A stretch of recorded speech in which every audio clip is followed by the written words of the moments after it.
presenta Conversaciones con Ernesto Rivera.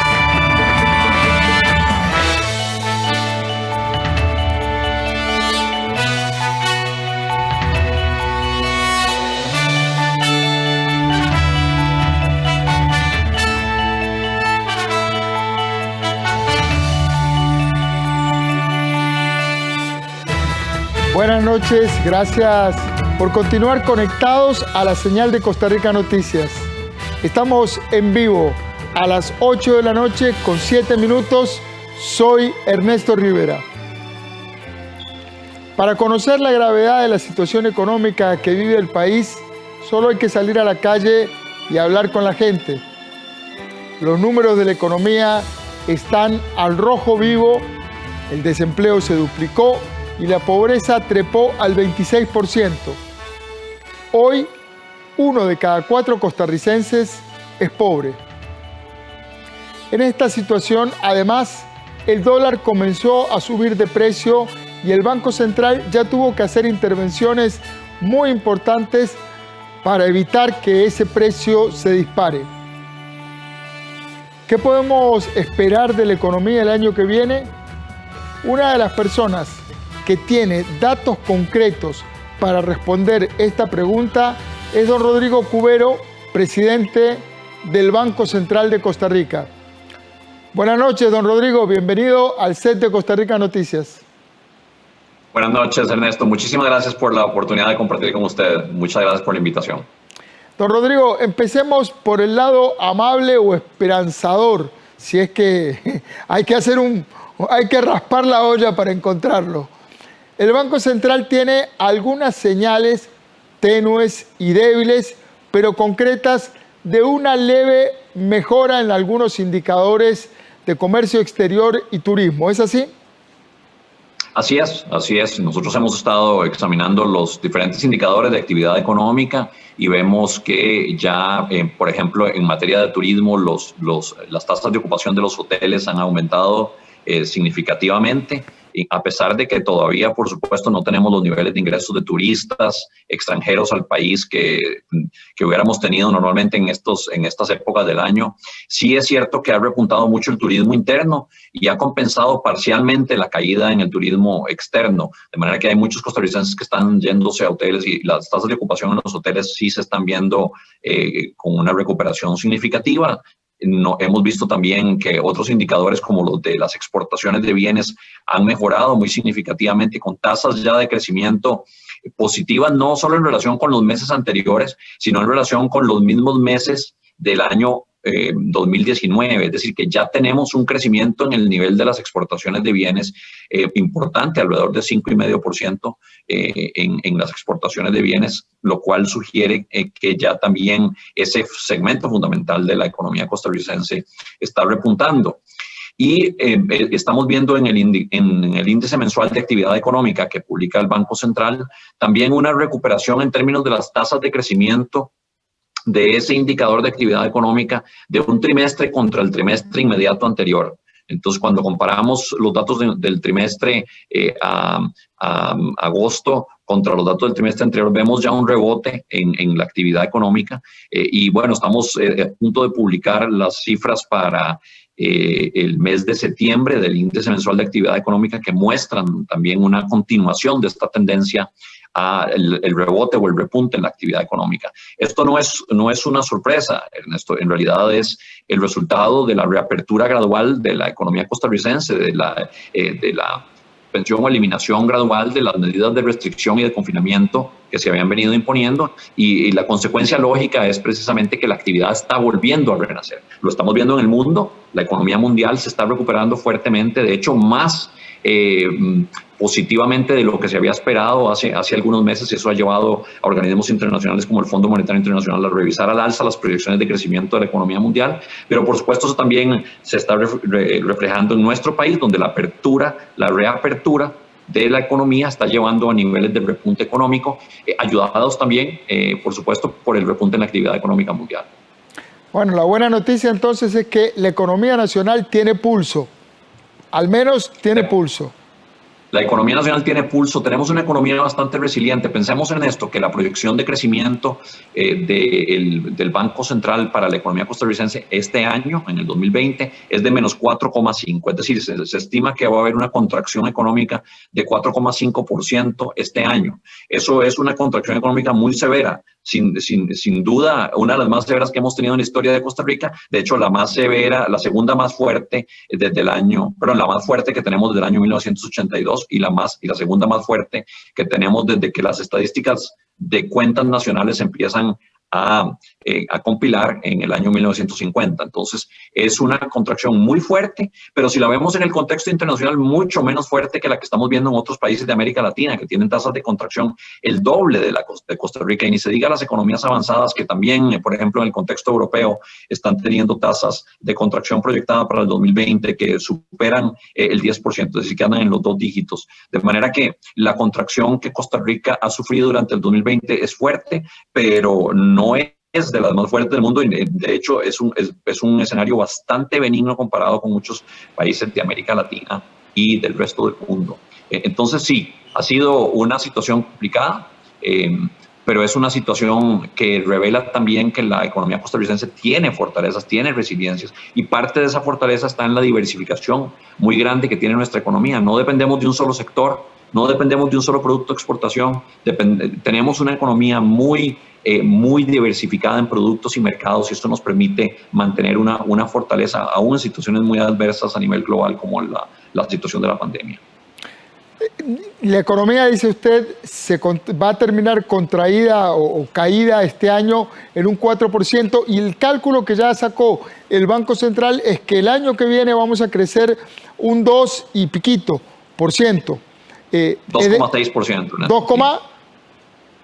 2,6. 2,6, no es piquito, es un picote. Sí, es un buen pico. Entonces, el tema es que vamos a recorrer 6 puntos en la economía, a recuperar estos 4 que estamos abajo, sacar la cabeza del agua, aunque sea 2 puntos. Así es.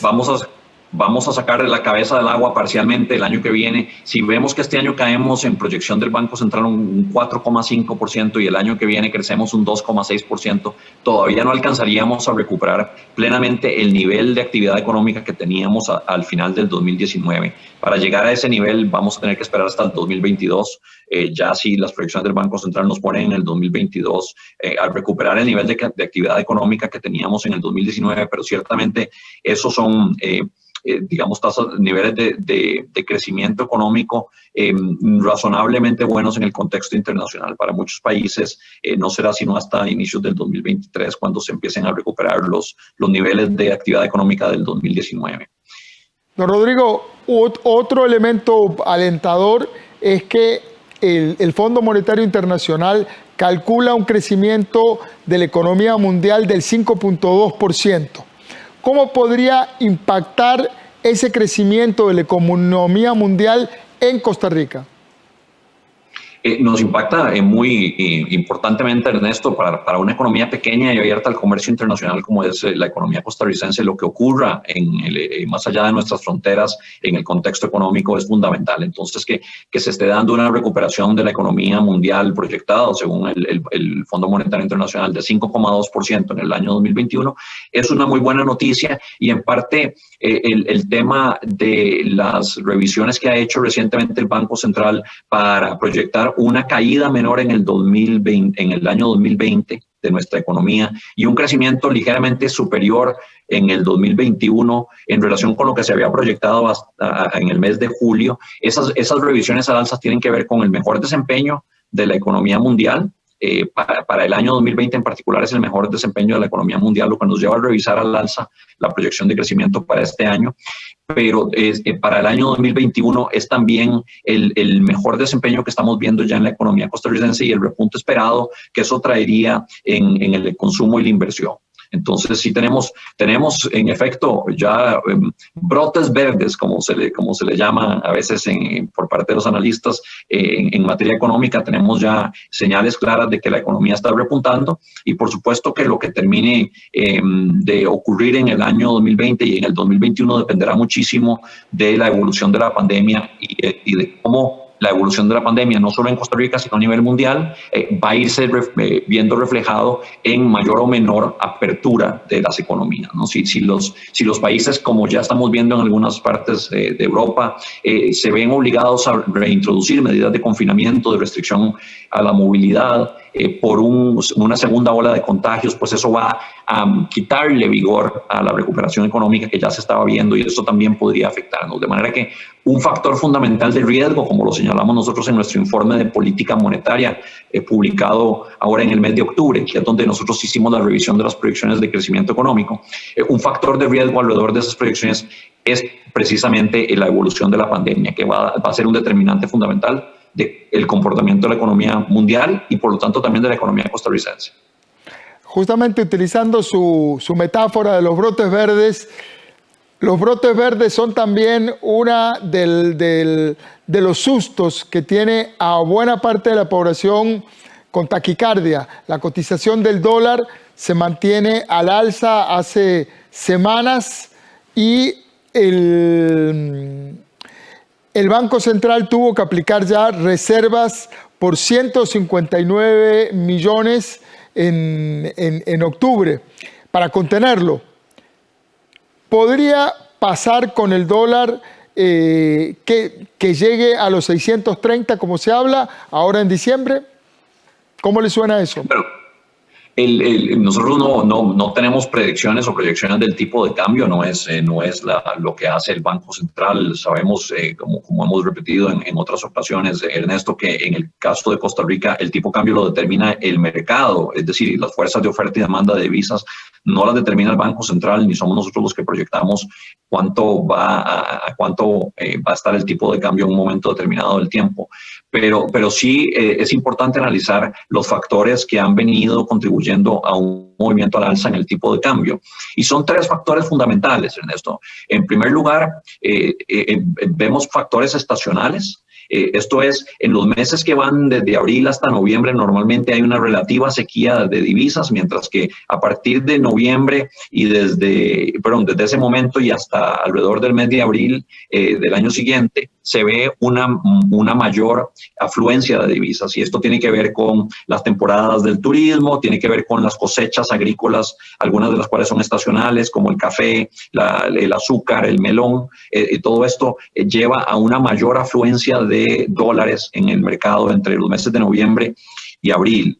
Un segundo factor que ha movido el tipo de cambio a la alza, y hemos visto ese movimiento al alza en una forma sostenida, aunque suave, pero ciertamente sostenida desde finales de abril.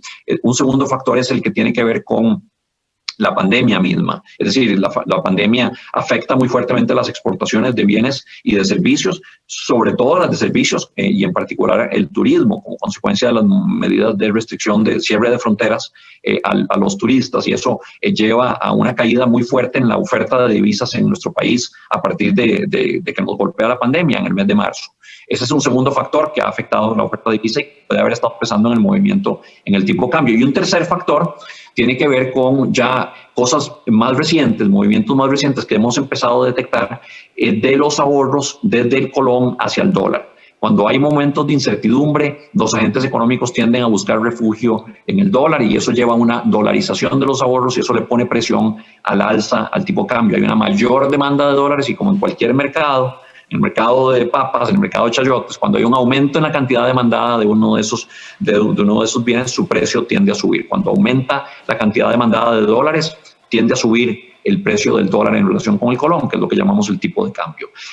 Pero entonces, analizando hacia futuro, Ernesto, los factores que acabo de compartir, vemos que en el caso de los primeros dos factores ya estamos empezando más bien a ver una reversión. La parte estacional, como decíamos, va la temporada seca de abril a noviembre, ya estamos entrando en la transición más bien a una temporada de mayor afluencia de divisas.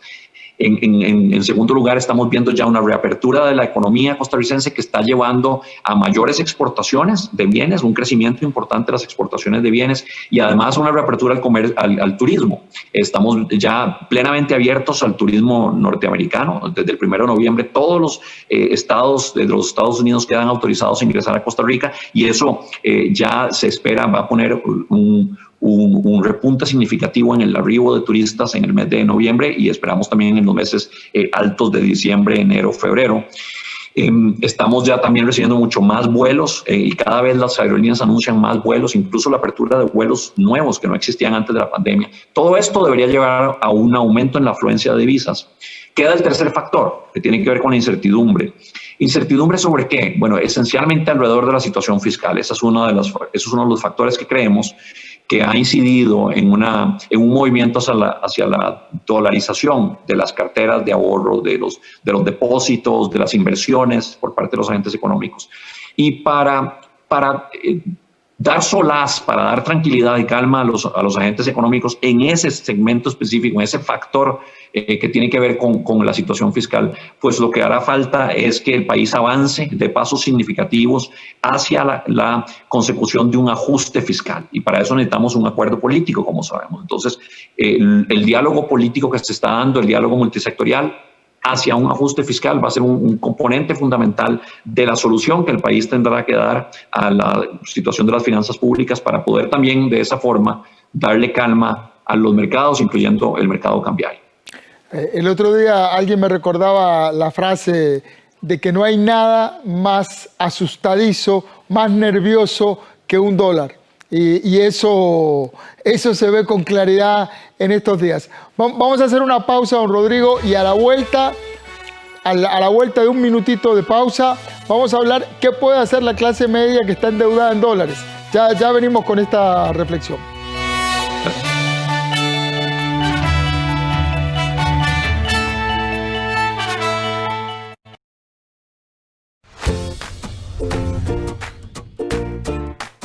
El Instituto Nacional de Vivienda y Urbanismo busca mejorar la calidad de vida de todos los costarricenses y crear soluciones en 3 grandes áreas: urbanismo, programas habitacionales y gestión de programas de financiamiento.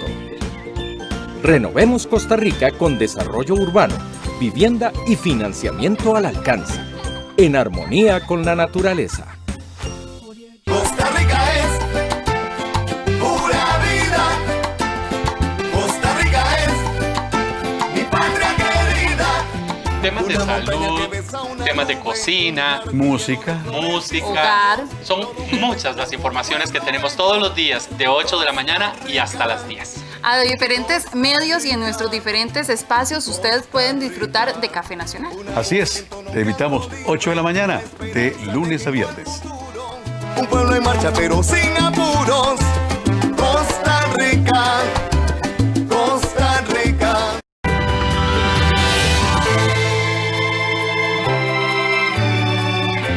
Estamos de regreso conversando con don Rodrigo Cubero, presidente del Banco Central. Estábamos hablando de los dólares y justamente ustedes saben que en las pausas, cuando la cámara hace un alto, ocurre siempre lo más interesante. Hablábamos de que un dólar es uno de los elementos más nerviosos y volátiles del universo. Don Rodrigo me decía que hay un elemento aún más volátil que un dólar y son 2 dólares. Y justamente la clase media costarricense tiene un fuerte ancla de deudas en dólares que difícilmente pueda pasar a colones.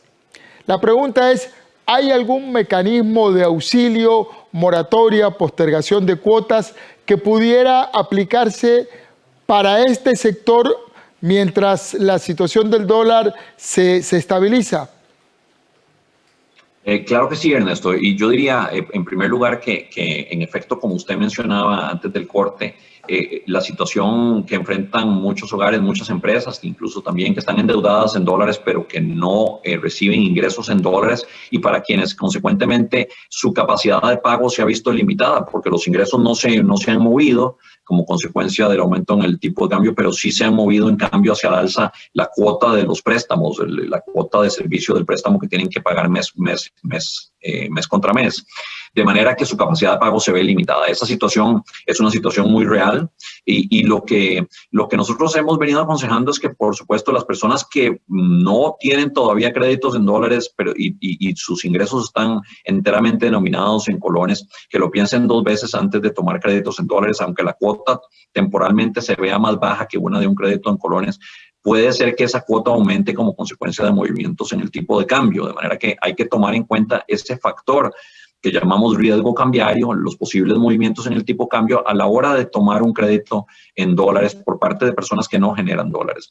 Pero las personas que ya tomaron créditos en dólares y no los generan y están en esta situación de vulnerabilidad, pueden, por supuesto, acudir a sus bancos y pedir prórrogas, moratorias, pueden pedir readecuaciones, es decir, reducciones en la tasa de interés, aumentos de los plazos en los créditos, de manera que se suavice la cuota. Y los bancos están dando muchas reestructuraciones de crédito, sea vía prórroga, sea vía reducción de tasa, sea vía aumento de plazo, o una combinación de todos estos cambios. También, Ernesto, los deudores pueden acudir a sus bancos a pedir que se colonicen los créditos. Eso también lo están haciendo muchos deudores y muchos bancos están dando estas operaciones de colonización de los créditos. Básicamente, los bancos toman la operación en dólares que tiene algún deudor y la transforman a colones. Y esto también ayuda a aliviar el impacto que podría tener el movimiento en el tipo cambio.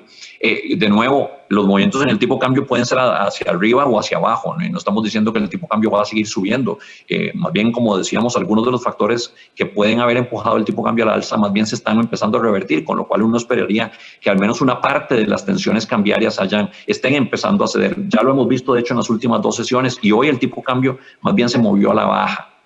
Pero lo que sí es importante es que para los deudores que tienen esa situación de vulnerabilidad se consideren esas opciones que mencionaba antes, la reestructuración de créditos o la colonización de sus créditos. Y nosotros desde el Banco Central y también las autoridades financieras de la Superintendencia General de Entidades Financieras y el Consejo Nacional de Supervisión del Sistema Financiero hemos dado algunas facilidades para que los bancos den estas reestructuraciones y hagan estas colonizaciones. Por ejemplo, en el Banco Central no solo hemos venido bajando las tasas de interés, que ha ayudado a que las tasas de interés hoy en día para créditos estén mucho más bajas, y entonces en una reestructuración los bancos pueden dar mejores condiciones, sino que también hace algunas semanas introdujimos esta línea de crédito en condiciones muy favorables de tasa y plazo para que los bancos los puedan trasladar a sus deudores. Y lo pueden trasladar vía nuevos créditos o la readecuación de créditos existentes. En ese sentido también podrían darse ventajas a los deudores vía esta línea de crédito. Nosotros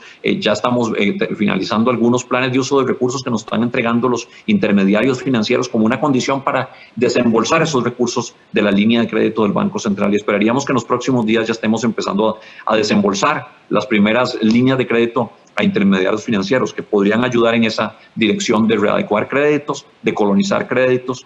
También, por supuesto, el CONACYF y la SUBE mencionaban, han dado un espacio normativo, han dado una flexibilización normativa para que los bancos tengan más posibilidades de dar estas readecuaciones, estas prórrogas de créditos. De manera que sí, yo les sugeriría a los deudores que le toquen la puerta a sus bancos y le pidan estas operaciones de reestructuración de créditos, sean prórrogas, sean readecuaciones, sean una combinación de readecuación y prórroga, y también la posibilidad de la colonización de sus créditos. Estratégicamente es mucho más inteligente ir a tocarle la puerta al banco antes de que el banco le venga a tocar la puerta a uno. El Banco Central... hay que ser proactivo. Exactamente, estratégico. El Banco Central anunció que tenía facilidades de crédito por 700.000 millones que iban a salir con avales del Estado para sostener a las empresas que estuvieran sanas y necesitaran ayudas para continuar operando. El proyecto está varado en el Congreso. ¿Qué novedades tiene y ideas sobre cómo destrabar ese proyecto en el Congreso?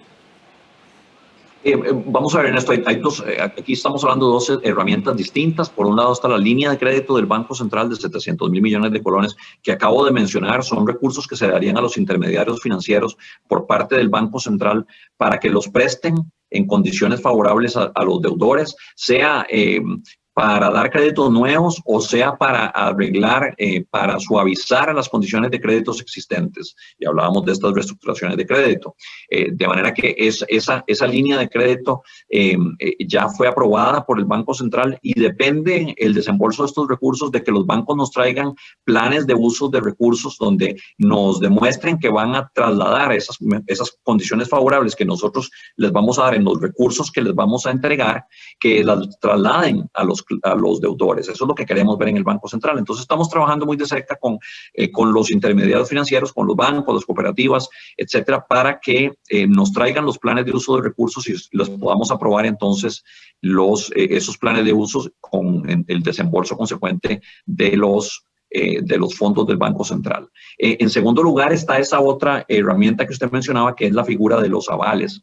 ¿Qué son los avales? Son garantías que se le darían a los intermediarios financieros, a los bancos, a las cooperativas, para que si se da una situación de impago por parte de un deudor, es decir, que un deudor deje de servir, de hacerle pagos a los créditos que tiene, que entonces en ese caso el banco pueda venir al fondo de avales y decir: este deudor no me está pagando, usted págueme por favor la pérdida que estoy teniendo yo como consecuencia de esto.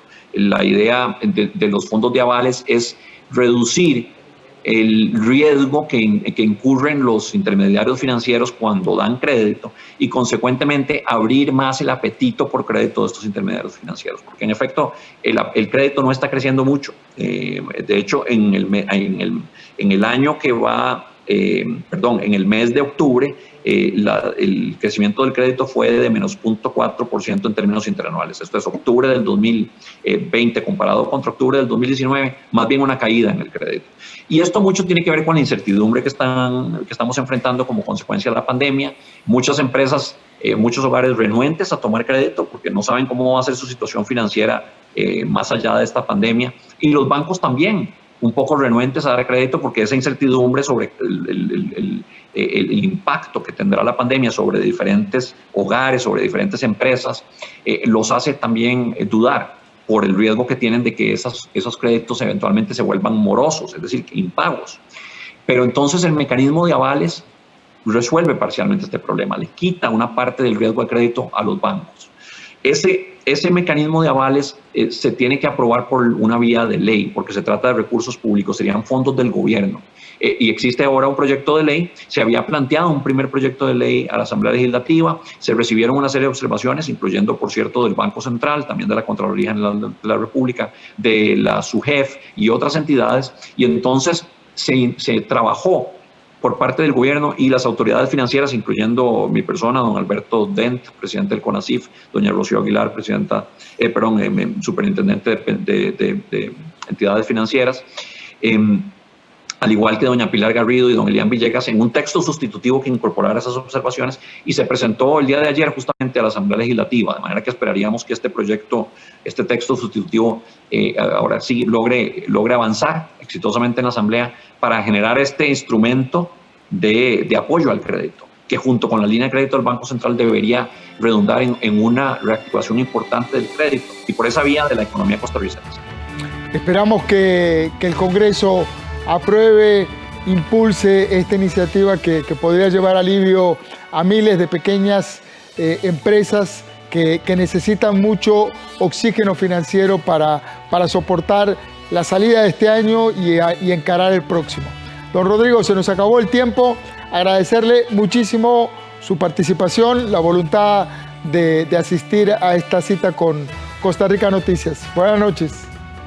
Buenas noches, Ernesto. Muchísimas gracias por la oportunidad una vez más. Muchísimas gracias. A usted.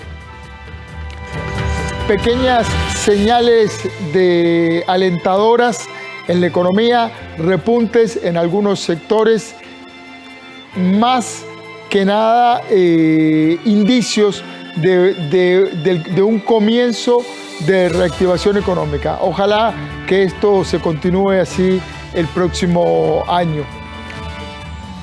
Llegamos hasta aquí, le agradecemos su colaboración de seguirnos a lo largo del día. Recuerde, trabajamos para usted. Somos la televisión pública de Costa Rica.